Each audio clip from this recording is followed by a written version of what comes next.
¿Cuáles son las mejores y las peores profesiones? ¿Cómo trabajar y pasarla bien? Tema para hoy en Debate Industrial. También estaremos hablando de lo que ocurre con la economía. ¿Qué sucede con el dólar y la inflación?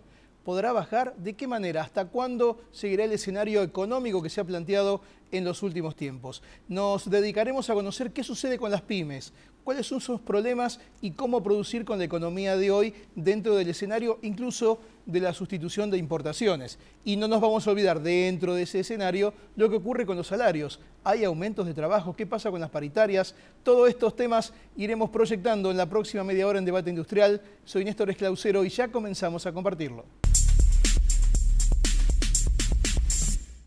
Juan Antonio Lázaro es el director de la Guía del Estudiante. Juan, gracias por venir como siempre. Un gusto, Néstor. Las mejores y las peores profesiones, cómo trabajar y pasarla bien. ¿Se sabe un poco sobre esto? Bueno, cuando un chico elige una carrera, muchas veces no se imagina cómo va a ser la vida cotidiana. Esto es como el noviazgo y el matrimonio, ¿no? Claro.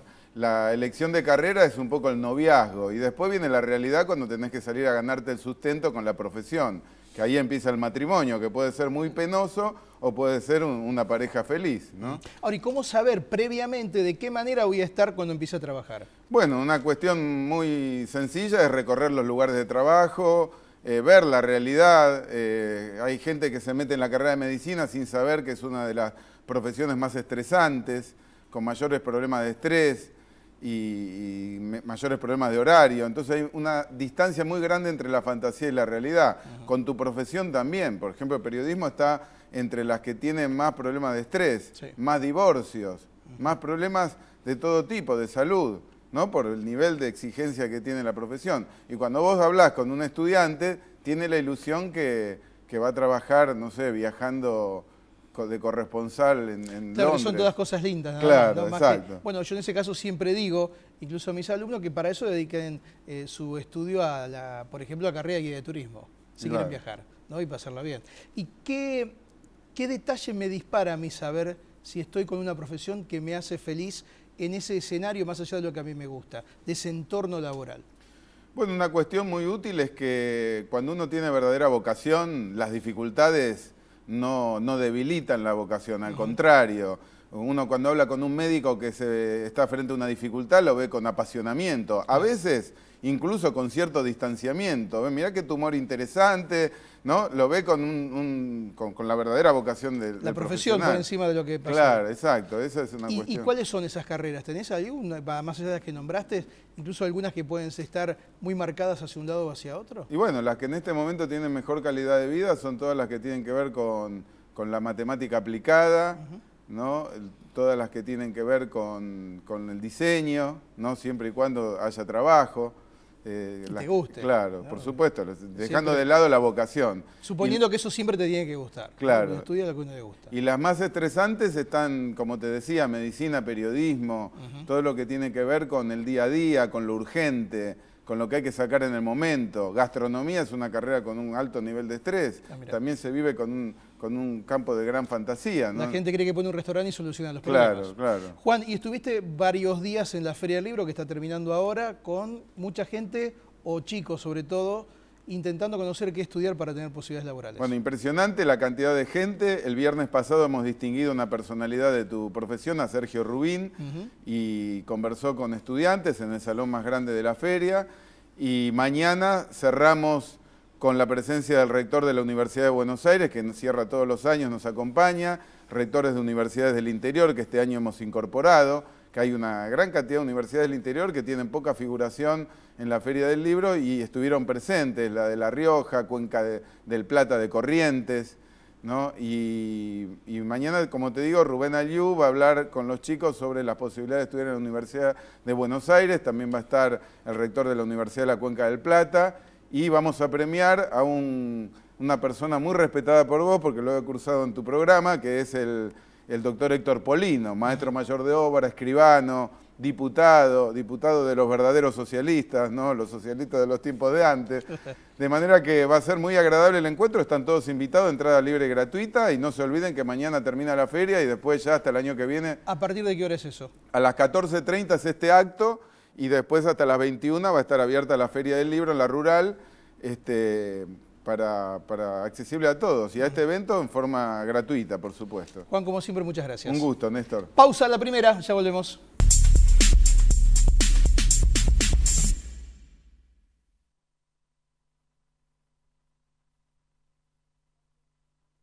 Compumundo Corporate presenta la línea más completa de oficina. Equipos con el software que su empresa necesita. Windows 7 Professional, compatible con Tango, Begerman y SIAP. Soporte técnico, actualizaciones y software deducible de impuestos. El negocio de su empresa pasa por Compumundo Corporate. En Apart Hotel Rotuy te estamos esperando para que disfrutes de unas vacaciones únicas. En San Martín de los Andes, Apart Hotel Rotuy. Diferente a todo lo que conoces.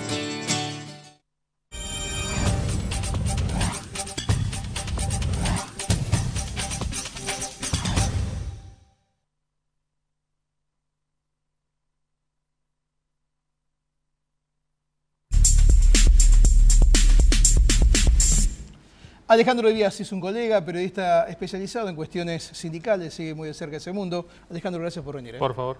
Bueno, el tema de los sueldos, las paritarias, un año muy especial, la inflación de por medio. ¿Estamos cómo hoy? Estamos en el mismo escenario del año pasado, digamos, con gremios que reclaman, con empresarios que se sientan a negociar, salvo en casos excepcionales, como ha pasado hace poco con el tema de los trabajadores de los choferes de larga distancia, que, digamos, empiezan otros intereses. Me parece que en el marco de la negociación, de lo que es lógico, bueno, una inflación de 23, 24, 25%, pongámosle el número, y después se sientan a negociar, y me parece que por la vía del diálogo, después los empresarios y los trabajadores, ha crecido bastante. Me parece que hay un grado de usted lo hemos tratado en algún otro momento, me parece que en este sentido ha mejorado bastante el Ahora, diálogo. pero la inflación de este tiempo, eso es una ¿cuánto preocupación. juega en contra? Es eso, una ¿no? preocupación, Porque sí. a fin de año se hablaba de un 20, un 23. Y te genera que no se cierren a largo plazo, que no se cierre, que la paritaria, que es un año, que generalmente se cierra anual, cuando estás teniendo la de los bancarios, por ejemplo, que están en el medio de una negociación, porque no se termina de cerrar el número. Claro. Y porque los bancos, bueno, en este caso los bancos me parece que tienen otro parecer, porque han ganado muchísima plata. Mucha plata, es un sector que ha tenido ganancias mucha importantes, rentabilidad, ¿no? sí. Claro. Bueno, pero cuando se tienen que sentar a negociar con los trabajadores, miran para otro lado. ¿Y qué otro sector? Por ejemplo, el caso de los metalúrgicos, la UOM está... Están cerrando en estos días. Yo supongo que se va a cerrar, ¿no? ¿Y cómo es esa relación con las pymes? Ahora vamos a hablar un poco también con el tema pymes. Bueno, las pymes tienen hay un desfase que me parece que tendría que atenderse por la fuerza que pueden llegar a tener las pymes. Me da una impresión que algún grado de atención sobre ese sector hay que tener. Pues sí, un trato distinto. Me parece que sí, me parece que hay que tener otra mirada, claro, porque la incidencia de los salarios en una empresa grande, digamos, o mediana, grande, no es lo mismo que en una pyme. Me parece que en ese caso hay que tener alguna mirada en particular y ver cómo se puede negociar también. ¿Y cuál es el otro sector o los otros sectores que están con problemas, según seguís vos? Mira, en este momento están cerrando, la mayoría está cerrando. La de los metalúrgicos hoy se está tomando como punto de referencia, pero no nos olvidemos que para junio o julio tenemos la de camioneros, claro, y esa sí va a ser bastante dura. Van a querer reclamar un porcentaje que yo no sé si las empresas están en condiciones de... Ahora, también está el problema que con un año electoral tener para ese momento, y además en agosto están las primarias. Por, ¿no? eso te digo lo de camioneros. Claro. Me parece que ahí van a confluir dos factores, el salarial, propiamente dicho, y también el político, porque bueno, todos sabemos que Moyano está lanzado a su carrera política, y en ese marco me parece que también va a usarlo como... ¿Cómo está jugando esto de tener varias CGT? Más allá de la figura del propio Moyano, ¿cómo pesa en esta discusión? Al movimiento obrero no le hace bien, pero también hay una historia. La CGT internamente siempre estuvo fraccionada, siempre estuvo dividida. Hoy lo que pasa, bueno, que hay 3 caras, más 2 CTA, se suma mucho más en ese aspecto. Pero puntualmente los gremios saben dónde están parados y cuándo tienen que reclamar o cuándo tienen que llevar adelante una movilización o un reclamo. ¿A Caló se le hace difícil tener una postura más oficialista? A Caló se le hace difícil porque Caló no es la cabeza de una CGT como es Moyano. Lo de Moyano es más vertical y lo de Caló, si se quiere, es más horizontal. Se resuelven diferentes las cosas. Es lo mismo que si me habla de la CGT de Barrio Nuevo, la CGT Azul y Blanca. Decide mucho más Barrio Nuevo que el resto de los dirigentes. Esto no te lo van a decir, pero en definitiva un poco es así. ¿Y se le hace difícil ser oficialista u opositores? Digo, ¿cómo está el escenario político ligado a los trabajadores, ¿no? Se te hace difícil cuando hay reclamos muy puntuales. Ganancias que sigue la situación de la tablita de Machinea, que esto es una cuestión que el gobierno tendría que revertir, o asignaciones familiares. Cuando se dan en ese marco, esas negociaciones, es difícil ser oficialista. Ahora, si después vos te sentás con la superintendenta de salud y te dice que las obras sociales van a seguir en manos de los gremios, bueno, ya ahí es otra cosa y sumas un por otro. ¿Es parte de la negociación? Es parte de la negociación. La puja política. El tema de las obras sociales es el tema central, fundamental, ¿no? Para que esté el movimiento obrero unido o separado como ahora. ¿Eso es para que siga como está o por la deuda que se tiene? Hay dos temas en las obras sociales. Uno es el de las, son los fondos que todos los meses toma el Estado y se los queda y tiene que repartirlo. Y otro es lo que era el viejo APE, que son los servicios especiales, cuando se trata a un enfermo de HIV, prótesis, ese tipo de cosas. Eso empezó a reformularse y hasta hay una promesa del gobierno de empezar a distribuir. De hecho, igual están distribuyendo y están distribuyendo para todos. Un poco para todos iguales. Sí. Bueno, El Delegado es el periódico gremial que conducís, ¿no? Político gremial para todos los trabajadores. Sí, señor. Este es el lema que tiene. Y este es el último trabajo. El último número. La última entrega. A ver ya lo tenemos en la calle. Sí. Que habla de sindicalismo entre reclamos y elecciones. Un poco de lo que estábamos hablando. Exacto, ¿no? Mirá, alerta a los docentes particulares por ajuste de Macri, lo que está sucediendo con la educación y las distintas posturas que se van manejando en este tiempo. ¿Esto se consigue cómo? Kioscos y reparto que tenemos. Sí. Alejandro, como siempre, muchas gracias. Por favor. Pausa, la segunda, ya volvemos.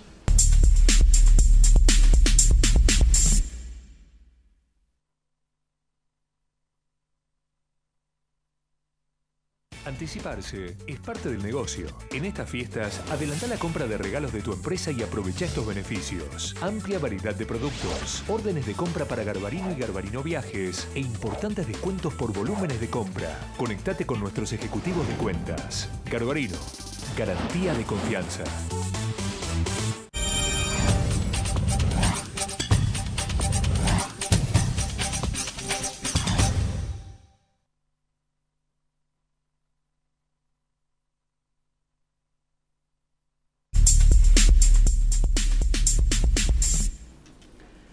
Pablo Real es el presidente de CAMIMA, la cámara que agrupa las pequeñas y medianas de industrias metalúrgicas, ¿sí? De la Así Argentina. es. Que están como hoy, Pablo, gracias por venir. No, por favor, gracias a vos por invitarme. Digo porque el tema de la inflación, el dólar, tema que incluso vamos a ir hablando, ¿cómo influye para la cuestión de la productividad? ¿No? En medio de paritaria. Y paritaria, que es lo que hablábamos recién con respecto, entre claro. otras, para las pymes metalúrgicas, ¿no? Bueno, a ver, por ejemplo, en el sector nuestro, si vos ves una foto, en realidad el empleo se mantiene casi constante, cayó un 1%, pero estamos todavía por encima del pico de 2008. La actividad cayó levemente en promedio, en algunas ramas más, bastante más. Maquinaria agrícola viene de capital. ¿Maquinaria agrícola cayó? El año pasado sí, viene de capital. Yo creo que hay incertidumbre, ¿sí? Mirá, yo antes hablaba fuera de cámara con quien estuvo antes de mí. Sucede que vos hablas, por ejemplo, y te dicen, che, qué mal que está todo, ¿no? Sí. Cuando nos reunimos con él en la cámara, qué mal que está todo. Y entonces, algunos, no todos, por supuesto, vos le decís, che, ¿cómo te está yendo? No, vos sabés que estoy atrasado con la entrega, estoy tapado de trabajo. ¿Esto quiere decir que nos va bárbaro? No, quiere decir que no estamos, digamos, aumentando la capacidad de producción y seguimos con nuestro nivel de capacidad instalada a tope, estamos cerca del 70%. Esto significa que hay incertidumbre, pero yo creo que los problemas fundamentales nuestros hoy pasan en el sector por la rentabilidad. Es decir, que hay actividad, lo que no tienen es ganancias. Sí. Es muy baja la rentabilidad. O sea, con la misma actividad que hace un tiempo, ganan menos. Sí, claro.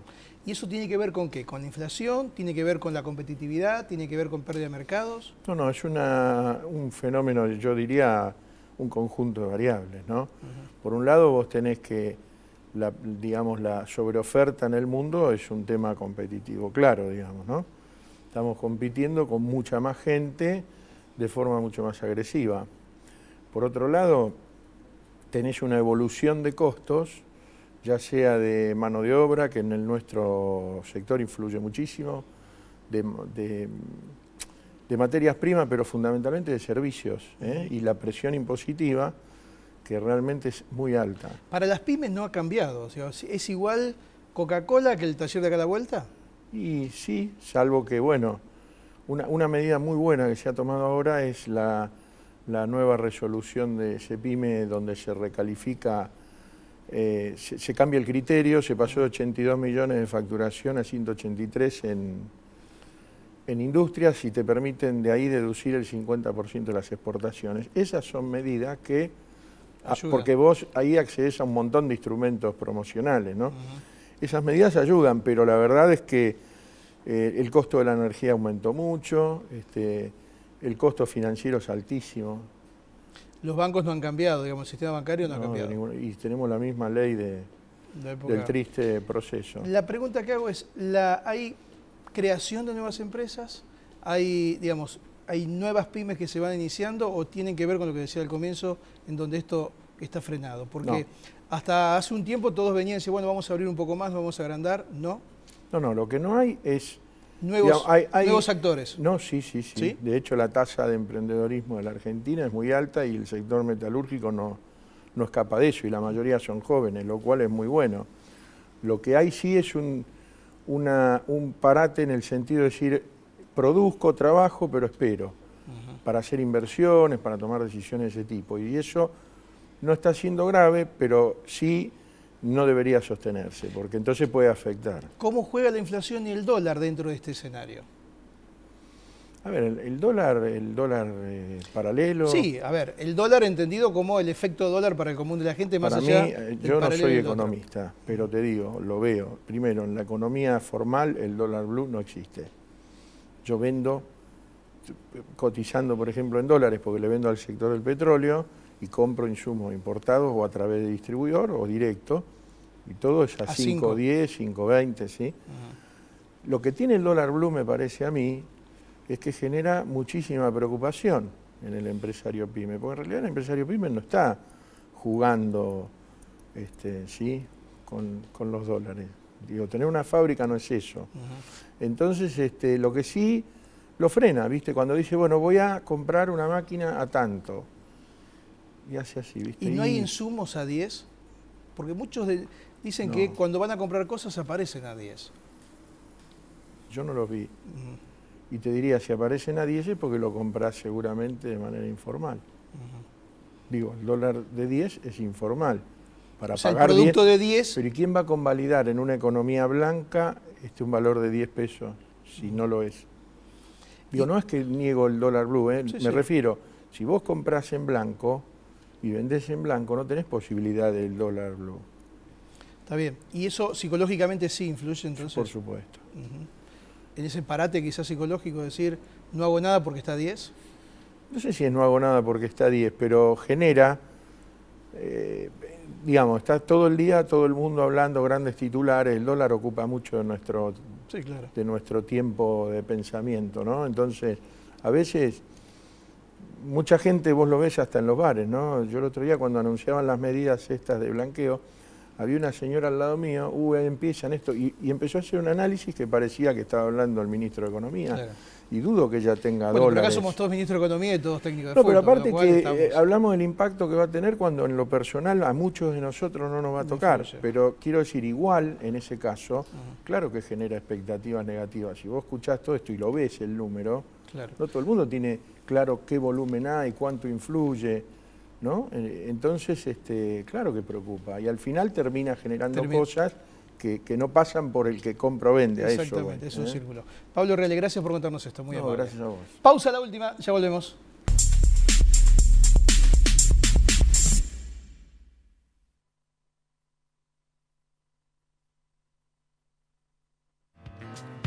Para las próximas vacaciones, los hoteles Howard Johnson ofrecen promociones especiales. 0810-122-4656. 0810-122-4656. Howard Johnson makes you feel at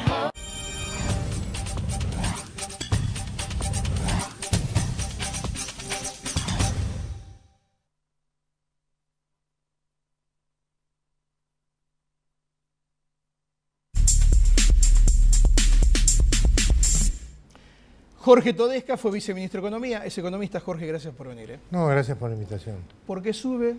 Puede bajar inflación y dólar. Recién hablábamos un poco de esto. Bueno, en este momento la Argentina tiene un problema estructural en lo que llamamos el sector externo de la economía. Concretamente, tenemos una balanza comercial, diferencia entre exportaciones e importaciones, de 11, 12 mil millones de dólares de superávit, pero hay una cantidad de cuentas que pagar en dólares. Y esos 11, 12 mil millones son insuficientes para eso. Hay deuda privada que pagar, que pagan los privados, pero necesitan acceso al mercado de cambio y lo tienen, deuda pública, servicios de fletes, nuestra relación con los organismos internacionales de crédito hace que tengamos un balance negativo, estamos cancelando más créditos que los que recibimos, hay poca inversión extranjera, 3.000 millones, que no es nada para un país como la Argentina, pero esos dólares que se generan por el comercio son insuficientes para pagar todas estas otras cuentas. En consecuencia, las reservas caen. Y digo, la gente ve, esta es la infección que fue generada por la inflación en gran medida, pero que ya adquiere su dinámica propia. Entonces ahí está la infección. El mercado paralelo es el termómetro, es la temperatura, es la fiebre. Mientras no se corrija la infección, no sabemos, uno no sabe qué va a pasar con la fiebre. Ahora, ¿puede bajar eso o no? Es incierto eso. Digo, porque llegó a 10, bajó un poquito, subió un poquito.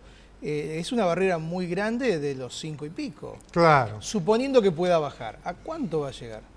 No, eso es imposible predecirlo, porque fíjate vos que en el año 2002, cuando yo formaba parte del equipo económico de ese momento, el famoso 1.40 era un poco el reflejo de lo que pasaba con la competitividad de la economía. Y sin embargo el tipo de cambio se fue al doble de eso por la situación de turbulencia que había y en aquel momento porque no había reservas tampoco, ¿no? Pero digo, hoy vos tenés un tipo de cambio que ostensiblemente está reflejando más que un problema de competitividad de la economía argentina. Problema político. Está reflejando, sí, el problema político del mal manejo de esta cuenta externa de la Argentina. Porque el gobierno ha sido muy laxo en fabricar moneda nacional, pero cuando te faltan dólares, no hay maquinita para los dólares. Y en la Argentina le están faltando dólares.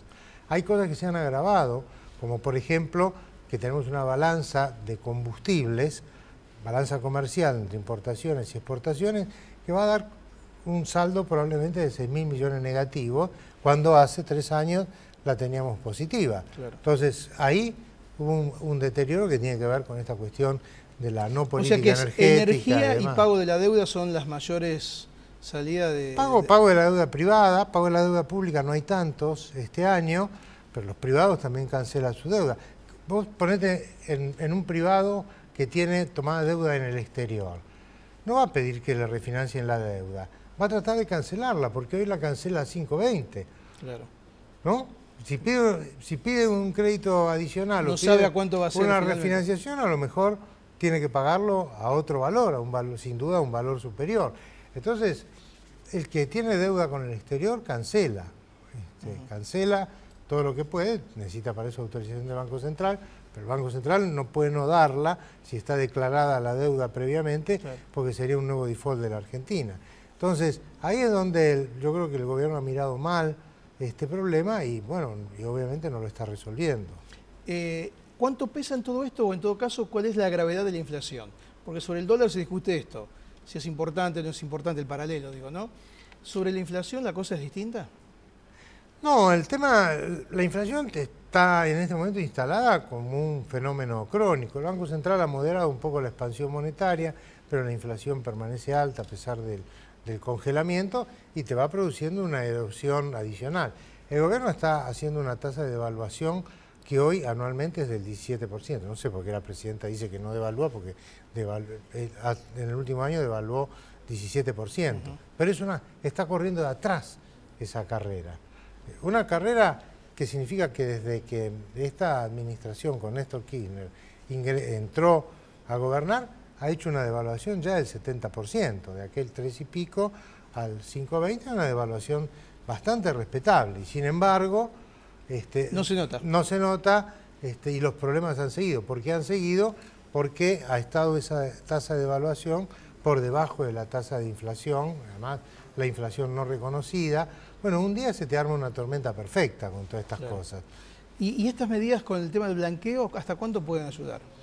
Bueno, en esto no van a ayudar nada y las propias autoridades económicas lo dicen, porque no va a conducir a un proceso de reforzamiento de reservas. Veamos, a ver, alguien compra un certificado inmobiliario, pone dólares y compra un certificado inmobiliario.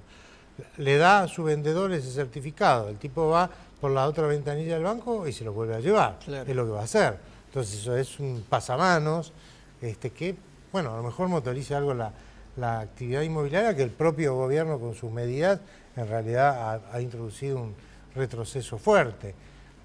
Digo, ¿y si se libera el dólar otra vez, no sería una solución eso? Porque sin un programa no se puede liberar. No se podría hacer. Digo, porque nadie recomendaría sensatamente hacerlo. Digo, ¿no? Por el hecho de que, por ejemplo, la actividad de la construcción está frenado por eso. La construcción y la actividad inmobiliaria, ¿no? A partir de esa lógica. Bueno, pero, a ver, aquí hay temas que, bueno, el gobierno ha soslayado durante estos años. La relación financiera internacional de la Argentina es pésima. Entonces, no tenés inversión extranjera directa, no tenés ingresos de capitales. Tendrías que resolver con un programa no solo un problema de corrección del tipo de cambio, sino que tenés que resolver cómo volvés a insertarte en el mundo, resolver la cuestión del Club de París. Que eso se anunció y nunca se cerró, ¿no? Se anunció y nunca se cerró porque... ¿Eso destrabaría, por ejemplo, créditos? Destrabaría créditos si el mundo financiero internacional ve que no es un hecho aislado, ¿no? Hay que dar una explicación a las empresas de por qué no se le permiten transferir utilidades y dividendos. Hay una cuenta de 8.000 millones de dólares pendientes de transferencia de utilidades y dividendos. Bueno, digo, hay algunas reglas para estar adentro del mundo. ¿Es una bola de nieve lo que se está armando? Mira, hoy es controlable. Ahora, sinceramente, uno tiene que decir que no ve al gobierno en el camino de controlarlo. Entonces, sí, si lo dejas armar, esto no se resuelve por un cambio climático, hablando se resuelve con buenas políticas públicas. Jorge Todesca, gracias por venir. No, al contrario. Llegamos al final del encuentro de hoy. Estaremos la próxima semana con más debate industrial. Gracias por elegirnos.